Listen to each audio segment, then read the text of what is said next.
What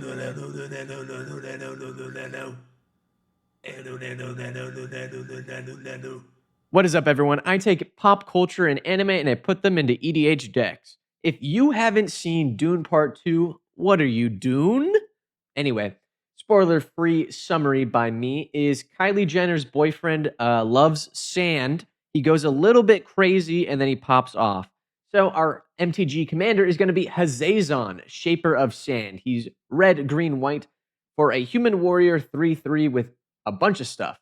And why did I choose him? Well, this dude loves sand. He's got desert like 3 different times in his bio, okay? But what does he do? So you can play desert lands from your graveyard. And what that looks like is basically Dune from 1984 is in your graveyard, and you can play it and watch it if you want. And then whenever a desert enters the battlefield under your control, you create 2 Zendaya tokens, aka red, green, and white sand warrior creature tokens, which is pretty cool. All right. So this is a Dune deck, so let's get into it. We got Zurin Orb. You can sacrifice a land, gain 2 life for Dune Destruction, if you know what I mean. Then we got Oracle of Molduna. You may an additional land on each of your turns, and then you get to play lands from the top of your library, which is pretty good. We've also got Dryad of the Elysian Grove, play an additional land. Then we've got Exploration, play an additional land. And this is the spice of the deck, all right? We got a lot of land coming in, so let's profit off of it. We got Felidar Retreat, which has landfall. So we can create a 2/2 white cat beast creature token or put +1 counters on each creature you control, depending on whatever you want. So, you can get some feline men, maybe, aka Fremen. You see what I'm doing there? It's like a portmanteau, whatever. We got Scoot Swarm, aka Scoot Swarm, because it's worms and it's Dune. Basically, you make a bunch of copies of them once you have 6 or more lands. It's pretty good. And then we got Perforos, God of the Forge, aka Perforos, because he's a big feline man, like Fremen. Anyway, whatever. We only care about whenever another creature enters the battlefield under our control. Perforos deals 2 damage to each opponent. We're going to be making a lot of little dudes off of Hazazon. Now we got worms. It's a Dune deck. So we need worms.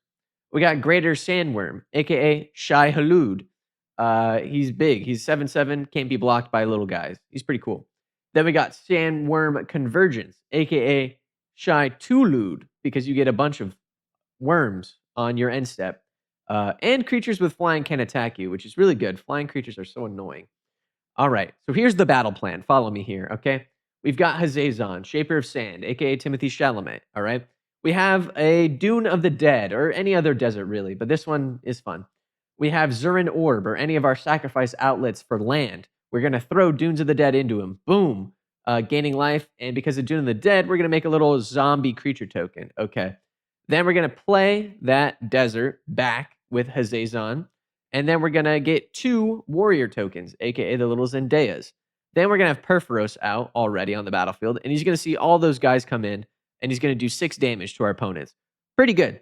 Then we're going to cast Hour of Promise, or any of our little battlefield land cycling type cards. There's a bunch of them out there.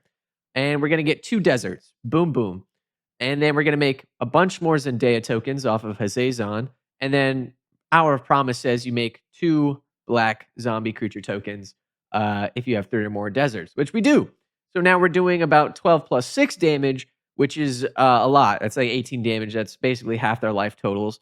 So if you've got Impact Tremors, which does damage when creatures enter, or City on Fire, which triples damage, or Fire Emancipation, which triples damage, you basically are one-shotting opponents, and you're getting that sweet victory royale for House Atreides. Pretty sweet. That brings us to the end of the video. If you liked it, please leave a like, and if you subscribe it, please subscribe. Leave a comment down below on what pop culture or anime character you'd like an EDH deck about next time. I read the comments, and have a good one. Peace out.